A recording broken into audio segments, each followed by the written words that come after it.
Bonjour, c'est Vincent, bienvenue sur ma chaîne. Donc j'aide les créateurs et les entrepreneurs à développer leur activité grâce à Internet. Aujourd'hui, je vais aborder les chiffres clés qui vous seront importants pour votre étude de marché et développer une nouvelle activité sur le web. Je vous montre ça sur mon écran. Déjà, l'e-commerce et la vente à distance pèsent pratiquement 65 milliards d'euros. On a une augmentation relativement équilibrée et constante tous les ans, donc de 2015 par rapport à 2014, on a une augmentation de 14%. Et c'est plutôt encourageant vu la conjoncture actuelle. Il faut bien comprendre aussi que les habitudes des Français évoluent.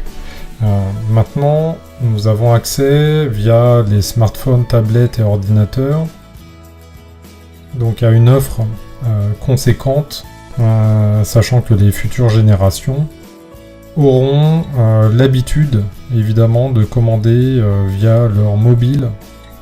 3/4 des marchands ont un point de vente physique. Il faut bien comprendre aussi que les habitudes des Français évoluent, puisque beaucoup étudient leur achat par Internet, et la plupart, beaucoup en tout cas, vont acheter en magasin. Mais il y a aussi l'inverse, ce sont bien sûr les personnes, les acheteurs, qui vont dans un magasin physique pour tester un matelas, un canapé, d'autres produits high-tech, d'électroménager, et vont ensuite comparer sur Internet pour les acheter. Ensuite, 70% des e-marchands ont atteint la rentabilité sur 2014. Donc ça, c'est un bon indicateur, puisque c'était pas le cas au début. Comme vous avez beaucoup d'investissements avec un marché qui n'est pas mature, c'est évident que la rentabilité est longue à atteindre. Alors je laisse pas de côté le B2B, malgré qu'en France ce secteur soit très peu déployé par rapport à certains de nos voisins européens. Maintenant, l'e-commerce B2B augmente régulièrement et progressera d'environ 30% d'ici 4 ans. Pour aller plus loin sur les sources d'information, vous avez la FEVAD, c'est la Fédération d'e-commerce de vente à distance. Donc vous retrouverez beaucoup de chiffres clés. Vous avez le CREDOC, l'INSEE, donc des organismes qui vous permettent de retrouver des études en ligne, certaines gratuites et d'autres payantes. Là encore une fois, vous aurez beaucoup d'informations.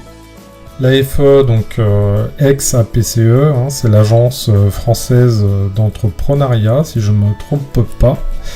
Là encore, sur le numérique, sur la vente en ligne, vous pourrez trouver quelques informations. Idem sur la constitution d'une étude de marché, vous trouverez toute la méthodologie pour la mener correctement. Vous avez bien sûr les CCI et chambres de métiers. Alors, les CCI ont des études, en général au niveau de la région, aussi au niveau national. Bien sûr, il existe de nombreuses sources d'informations sur Internet, comme les sites et des magazines spécialisés. J'en cite que quelques-uns, e-commerce mag, le journal du net, e-marketing.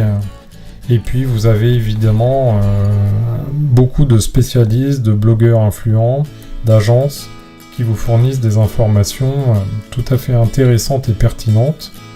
Voilà, cette vidéo est terminée, j'espère qu'elle vous aura plu.